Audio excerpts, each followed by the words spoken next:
చాలా డ్రెస్ మెటీరియల్స్‌కి ఇలా మధ్యలో డిజైన్ ఇచ్చేస్తాడు కదండీ! ఇచ్చినప్పుడు ప్రాబ్లమ్ ఏంటో తెలుసా? వాళ్ళకి ఎల్బో హ్యాండ్స్ పెట్టమన్నప్పుడు సైడ్ క్లాత్ మిగలదు. అలాంటప్పుడు మనం వాళ్ళ మెజర్‌మెంట్ డ్రెస్‌తో కొలిచి చూపించాలి. మెటీరియల్ ఓపెన్ చేసి షార్ట్ హ్యాండ్సే వస్తాయండి. ఎల్బో హ్యాండ్స్ రావు అని చెప్పాలి. ఎందుకంటే ఇలాంటి మెటీరియల్స్‌కి ఫ్రంట్ పార్ట్, బ్యాక్ పార్ట్ మధ్యలో అతికివేసి ఇస్తాడండి. ఫ్రంట్ పార్ట్ తక్కువుంటుంది. ఈ డ్రెస్‌కైతే ఒక హ్యాండ్ వచ్చిందండి. ఇంకో హ్యాండ్‌కైతే అతుకుపడేలా ఉంది. సో, 2 అతుకులేస్తే భుజం మధ్యలోకి బాగోదు కదా చేతికి. మధ్యలో అతుకని ఇలా మధ్యలో అతుకు రాకుండా ఉండడం కోసం ఇలా ట్రై చేశానండి. ఒకే హ్యాండ్‌కి 3 అతుకులు వేశాను. అది కూడా ఆ జిగ్‌జాగ్ డిజైన్ ఉంది చూసారా? అది కలిసేలా కట్ చేశానండి. ఇలా 3 అతుకులు వేశాను చూడండి. కుట్టిన తర్వాత కూడా చూపిస్తాను. ఆ జిగ్‌జాగ్ డిజైన్ కలిసిపోయేలాగా కట్ చేయడానికి చాలా తిప్పలు పడ్డానండి నేను. చూసారా ఎలా ఉందో?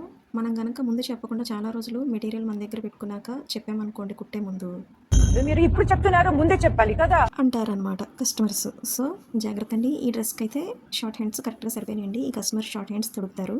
సో, నాకు ప్రాబ్లమ్ రాలేదు. ఇదివరకు ఇలాంటి డ్రెసెస్ వల్ల ఇబ్బంది పడ్డానండి నేను. So, take care.